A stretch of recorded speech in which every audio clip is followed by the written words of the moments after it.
Here we go.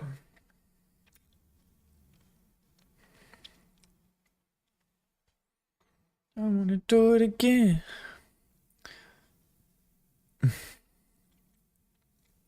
All right, ladies and gentlemen, here they are on the moon. I want to do it again. Okay, what's up, everybody? Happy Sunday. If you don't know me, my name is Danny Swade, and I'm gonna take you through my weekly update. Here we go. If the question is, am I tired and burnt and roasted and stressed? The answer's yes. If the question is is it mainly due to me not sleeping that good and not managing my time that good? Also yes. So, it's one of those weird states, honestly, where I feel like the world is crashing in on me, but I know it's not, but I just know I feel like it does because I'm sleep deprived. And interestingly, I was watching a YouTube, which I should have been, but it was that Brian Johnson guy talking about, he was on a panel with the All In podcast, and they just asked him, what's the, he's Brian Johnson's the guy trying to not die, right? So it's like has millions of dollars and he's spending it trying to reverse his aging. So he's obsessed with health and how things affect your body, etc. And they said, what's the best thing you can do to be healthy? Like, what's the top triage? Like, what's the top things? And he said, number one, by far,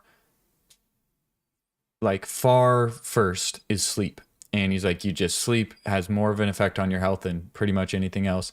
And he was explaining how, because you have a biological clock and you have a rhythm, right? So your body knows when you're supposed to go to sleep and when you're supposed to wake up based on your schedule. If you have a sleep schedule. And he's like, that first 2 hours of deep sleep is when your body goes through and cleans out all the toxins and cleans out everything. And he's like, if you miss that window and you go to sleep after it, your body just doesn't do the cleaning. It only does it at that time in your sleep schedule. So you just accumulate all the BS and you have it for the next day. And this is why, like, hangovers, when you have a hangover, like, I don't drink, but if I stay up really late and eat before bed and stuff, like, I wake up, I feel hungover, and I feel like a lot of that hangover is just all the shit in your body didn't get flushed out.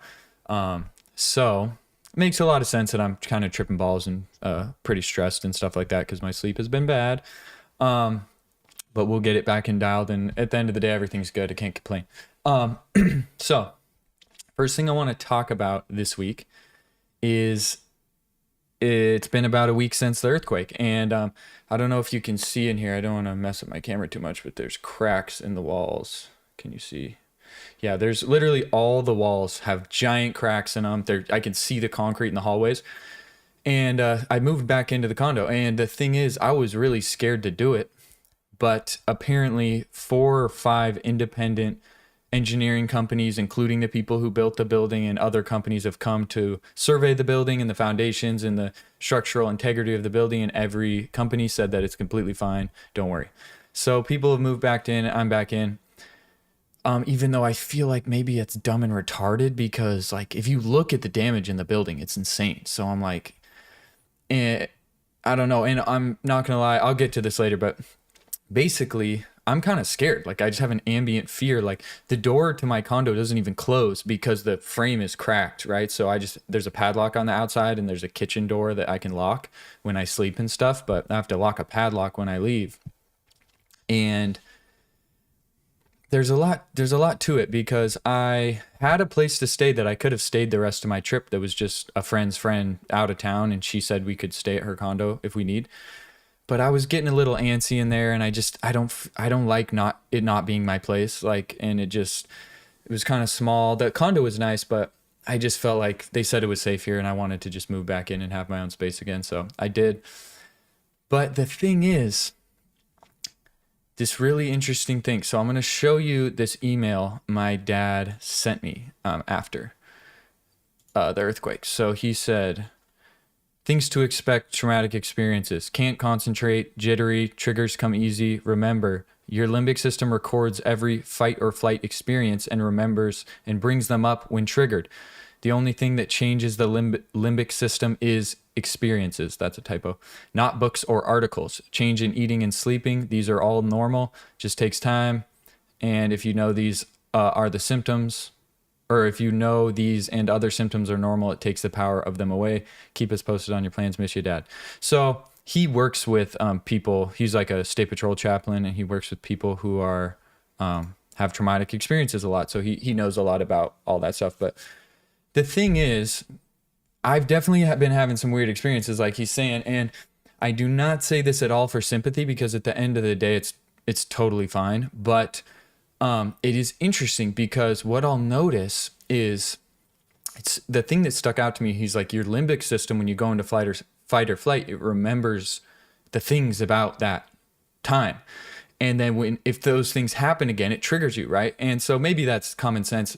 But I've never had this experience like this, where when the earthquake was happening in the building, it was about 2 minutes where like I thought I was dead. I was like, I'm going to die. Like, this building is collapsing and this is the end of my life. And I was in full fight or flight. Like the experience itself was just so crazy. I'm running through the halls and the shit's crashing down, and I'm thinking the building is like crumbling in. And it was literally just terrifying. Like, I was like, this is the end of my life. And I made it out and I'm fine and whatever. But it's interesting, because here's the thing. The first thing when I noticed the earthquake, so I hear a weird sound on the window, like water hitting the window. So I look out and I'm like, it's not raining. What is that? And then at the same moment, right, I hear crashing in the hallways. And the hallways here at the condo like really echo. Like, you can hear someone close their door. It's like, and it echoes like crazy. So I'm hearing these loud echoing sounds. It almost sounds like water's pouring in the hallway. And I open the door, and literally the walls are cracking open and concrete's falling down onto the ground and crashing. And it's like super loud, and I start feeling the building shaking. So what happens now is, even at this other condo, I would be chilling or doing something, and I would hear something in the hallway, like commotion, echoing. There was some construction, and I would get a full on trigger. Like my heart would start pounding, and I would be like poised, like I would be like tense up and like poised, ready to think I have to run. And I'm like, oh, and shit in my pants. And a few other things like that. Like, I was in the shower, and I turn around and I see the cracks in the tile, and I just feel like the building's rocking, and I think it's another earthquake, and I go full, and I'm like paying attention. I'm like, nothing's moving. Like, I'm tripping balls. But I would like full on heart race, like freaking out. And it's just, to me, so interesting to see the biology of the way the mind works, and the way it's like, it records that shit so that you can survive better in the future. So it's like, oh, these things are associated with when you almost died, so watch out for them. Like, pay attention to these. And it's just amazing how the brain and the body do that. But I'll be honest, the other day I went up to the roof here to work out, and I thought they said it was open. And I went up there and it was open, but all the lights were off and the AC was off and stuff. I was like, weird. But I went to go just work out in the dark, because I was like, I need to get a freaking workout in, so I'm tripping balls. And I sit down and I get the weights, and I just hear creaking, right? I can hear the windows creaking, and I can just hear creaking and sounds, right? Like, unnormal. Like, I work out there all the time, but it just seemed like it was unstable, and I could hear a bunch of creaking in the windows and the floor and stuff. And I was like, oh, and I just shit my pants and just dipped out of there and was like, fuck that, and go do push-ups in my apartment. I think it was fine. I think I could have worked out and it would have been fine, but I was like genuinely scared. Which kind of makes me feel like a pussy, if I'm being honest, but I don't know. At the end of the day, it's like, I kind of think I have this fear now of being way up at the top of a building. It just seems so vulnerable now. I'm like, we're at the top of this thin building, and it's like the wind's blowing, or like, and now I think I find it hard to believe that the building's okay to live in. Like, but I don't know, if 5 companies checked. I don't know. I'm honestly stoked to get out of here, because it freaked the shit out of me, if I'm being honest. But so far we're alive and we're going to be okay. Yeah, so that's that with the earthquake thing. I saw a horrible video of one of the tower cranes on a building collapsing, and like, you can see the dude that was in the cab like literally shoot through the ceiling of the cab and just fly out into the rubble in the building. It was like, oh, really sad, really scary. It was so crazy. All right, next thing. Okay, next thing. So I just got back today from Hua Hin, Thailand. So it's kind of a long story, but the husband of the family I went to Costa Rica with has a brother named Josh, and he lives in Thailand, and he lives in Chiang Mai, but he has an organization called Shiloh Children, and it's basically for kids that need somewhere to go. So like orphans or kids that are neglected or from abusive families or whatever. And he just takes in kids, right? So dude has, he's had like, I think he was telling me he's had like 18 kids that is living with him before, and some have grown up and moved out and or went to college and whatnot. And he has like little kids, and he has biological daughter and then other kids and everything.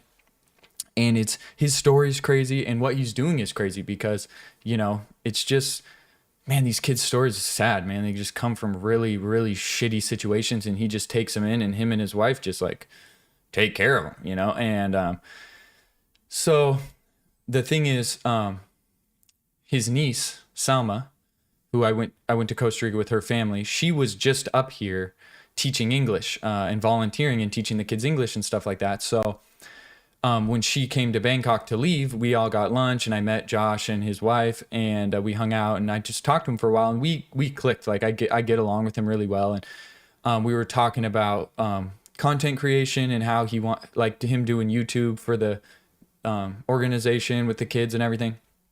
And I was thinking about it, and I was like, oh, I could probably show him like my workflow of how I do these lives and Substack and everything. And I think what he's doing, he has so many crazy stories, and what he's doing is so interesting and cool. And I was like, dude, it'd be perfect for Substack and YouTube Live and doing what I do if you just did the weekly updates and everything. And he liked that idea. So I was like, yo, why don't I roll down there for a day or two, and I'll do a music day with the kids. I'll bring all my stuff, and we'll make beats and like make music and stuff. And I can show you what I do with Substack and YouTube and help you out and get you set up on the software and help you out and everything. So we did it. So he was actually in Chiang Mai, and he flew into Bangkok and just picked me up in the car, and we drove down. It was like 3 hours down. And we did a music day with the kids, and it was really cool. It was fun to make a beat because I haven't been able to do music stuff for a while, and like a lot of the kids are musical. Like they could play the ukulele, one could play guitar, and I had them on the beat pad, and we're singing and like making a beat and stuff. And it'll be in my Thailand vlog, but it was really fun. And I got set up with Josh, and I had a lot of cool conversations with him on the way there and back, because we had like 3 hours to just like talk. And I'll link the organization in the description here, and it's on my blog, so you can check it out. And I think he's going to start doing these updates and videos, and I would recommend checking it out and following him and supporting him, because it's really amazing what he's doing. And I'll talk more about it in the future for sure, and I'll be supporting him and putting him on here probably, and linking his stuff once he gets going more with the digital side of things. But it's super interesting and cool, and just very moving story and everything. So I got done with that. That was fun. It's interesting. I brought back one of the water bottles from the hotel I was staying in, and I feel like I think they just filled it with tap water, honestly.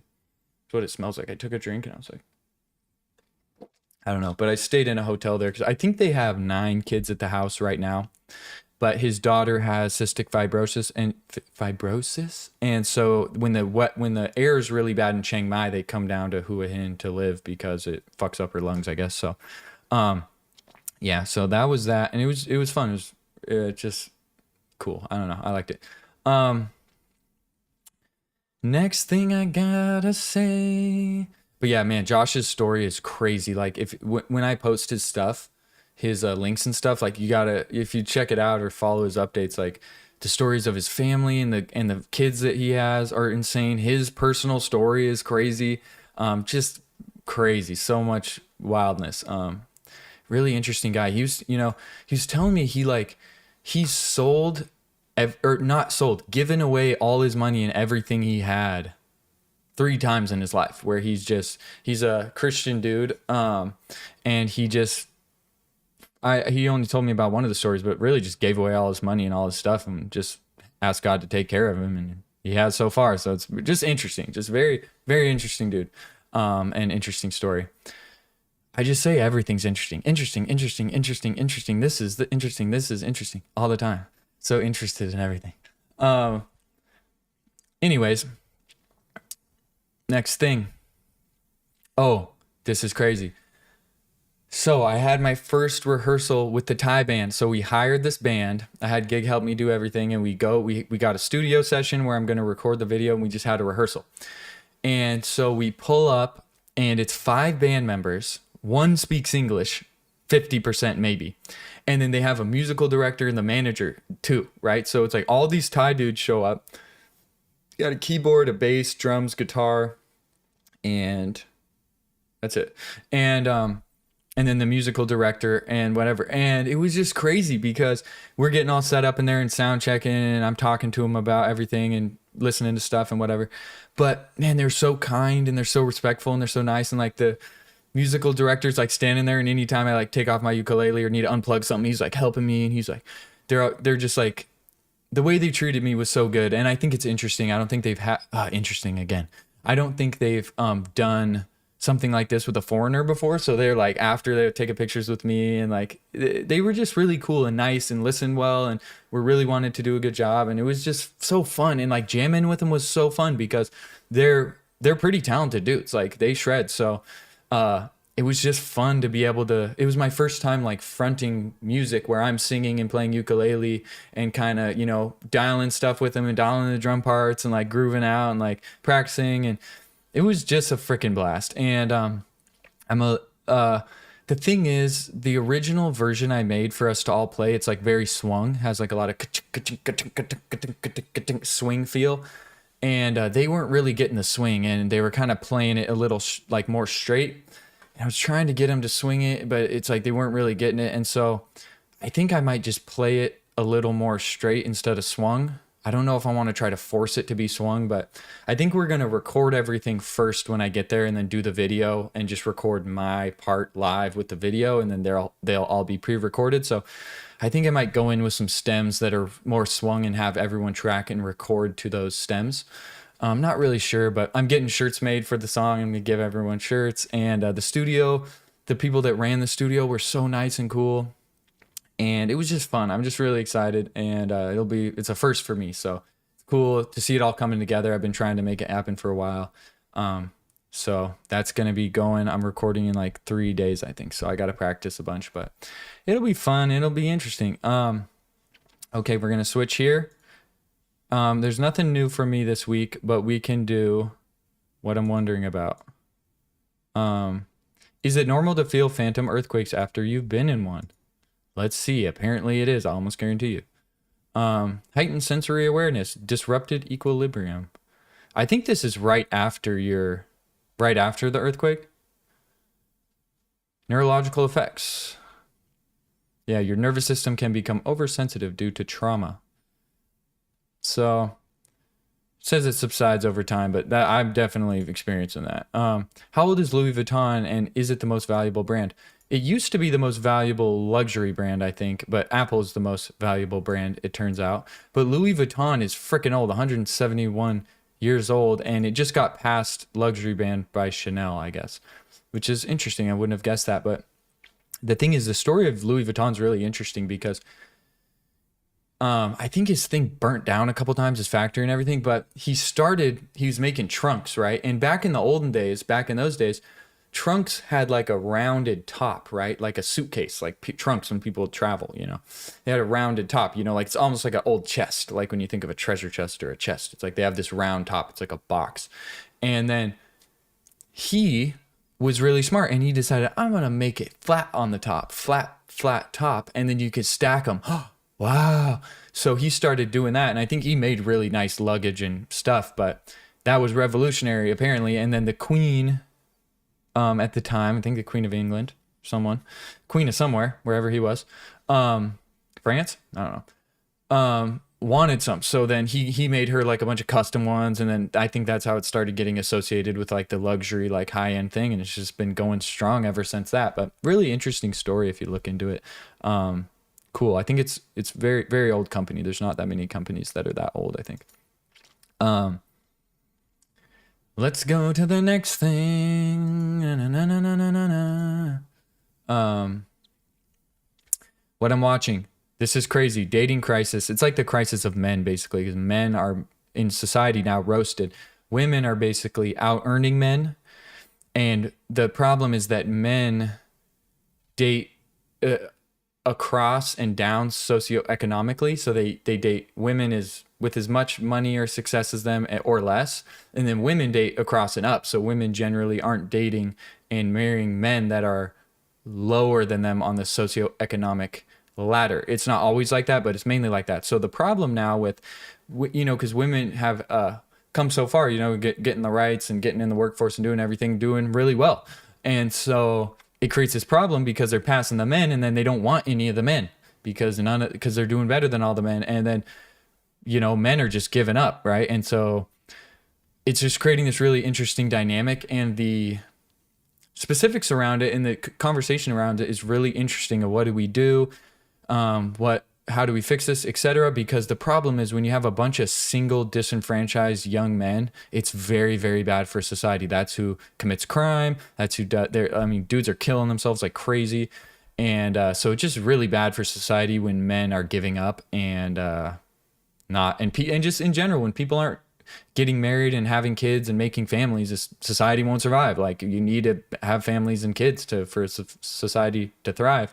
If you look at what's happening in Korea right now, in South Korea, it's insane what's going to happen over time because they're having such little kids that no one's going to be able to take care of all the old people, and there's not going to be enough people to do the jobs, and it's going to just collapse. It's going to, maybe technology will fix it, but it's probably imminent collapse for their society and their culture over there due to the crisis population decline. It's so funny because everyone's preaching like we're overpopulated, but really the decline is going to be rough.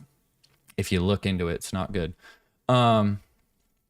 This band, Go-Go Penguin, they were on the TV in the studio when I was waiting in the live studio doing this live session, and they're insane. I was like, whoa, this music is so interesting. It's like a piano player and a bass player, like an upright bass player and a drummer trio, and they just make some crazy songs. It was super cool though. Photo dump time. Oh, bad, I'm so tired. Sorry about that. This is me on the roof of the new condo. The condo we were staying at after the earthquake was really nice. Same company, actually. But this is me on the roof exploring. This is me with the kids, right? Making a beat and vibing out and ripping it. Super fun. Love it. This is me wearing Gig's glasses, looking really smart and handsome. Gig made me a couple meals while we were staying at that condo. This was one of them. So dank. So crazy because I'm kind of picky, so if people make me food, I'm like, oh no. But everything she made me was arroy, which means delicious. This is crazy. This is the condo I stayed at last time I was in Bangkok, bro. Look at this. How can you look at this and think that buildings are safe to go back in? I'm just like, dude, I bet they weren't letting anyone back in this. Apparently they already repaired it, but it's like, dude, how were you able to see the rest of that column, right? And like the part of it that's underground, like I'm wondering, like, did these people go, like when they come and survey this building, how do they know the foundation isn't cracked or ruined, like underground? Like, are they digging it up and looking? Like, do they have tools that like can sense fractures or things? Like, are they going and looking at the entire pillar? Like, how are they looking in there and inspecting the entire thing? Really, are they doing that? I don't really know. And if you look down the hallway, it's just cracked open walls. I can see the concrete, and it's just like, how is it safe? Like, I don't understand. And so maybe that's why I feel like partially retarded for moving back in here for a few days. It's just sketchy, man. Sometimes I'll hear or something. And I'm like, yeah, I don't know. So sketchy, dude. So sketchy. This is some big event that was happening from the roof of the other condo, some big concert. But like, man, look at it. These lights are literally shining into the clouds. Like, those are insanely powerful lights. Imagine if that shined in your eyes. Like, you would probably burn. Like, how is it shining into the clouds? Like, what a powerful light. It's freaking amazing, honestly. I don't know if I've ever seen anything like that. I was like, wow. This is me in the band, baby. Look at this. Okay, this is Ton. This is Boss. He's the musical director. Ton is the bass player. He totally shreds. This is Jay. He's the manager. This is Bomb. He's the keyboard player. This is Gig. She's helping me. She's my buddy. She's helping me do the whole thing because she can speak English and Thai. So she's honestly the MVP of this whole thing. She's organizing it for me and everything. And this is Ong. He's the guitar player. And this is Pai. And he is the drummer. So that's the team, baby. Let's go. This is gig at the condo where we were working up there. She was working from home after the earthquake as well, because she said no one wanted to go back in their building either. She's like, everyone's freaked out. So they didn't want to go back in there. And I don't blame them. It's honestly freaking crazy. Earthquake mode. Wow. Man, I'm a burnt cookie, dog. I'm not going to lie. I got to get to bed here. But again, thanks for everyone who hit me up after the earthquake to check on me and everything. That was really nice. Like I was saying before, I don't know, it just feels good to know people are thinking of you or worried about you or whatever. And I'm by myself so much that I forget, like, there's people out there that know me. But yeah, I got a couple days left here in Bangkok, and then I'm zooming to Vietnam, baby. And I'm not in a high rise, thank God. Wonder how it's going to be over there. I don't know. I'll probably be way more alone because I know absolutely no one there. But I don't know. I just want to get back on my routine and get back to normal if I can. A lot of work to do, a lot of stuff to do. Yeah. I'm trying to think if I forgot anything. I don't think I did.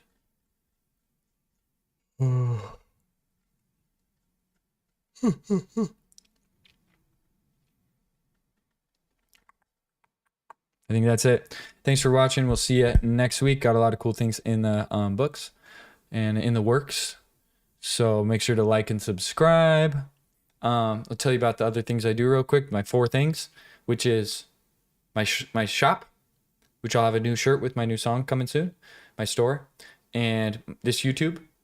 My music, Danny Suede. And my blog, which if you want to sign up for my emails or these updates, there's a link in the description. It's free. You just put in your email and you'll get my posts and my updates and my blog posts in your email when they go out. Love for you to be along for the journey with me. I think that's everything. DannySuede.com. Like if you want to find anything, you just go to DannySuede.com. Everything's on there. Super easy to check out and find and everything. So that's what it is. Yeah. Okay. Have a good week, everybody. Peace.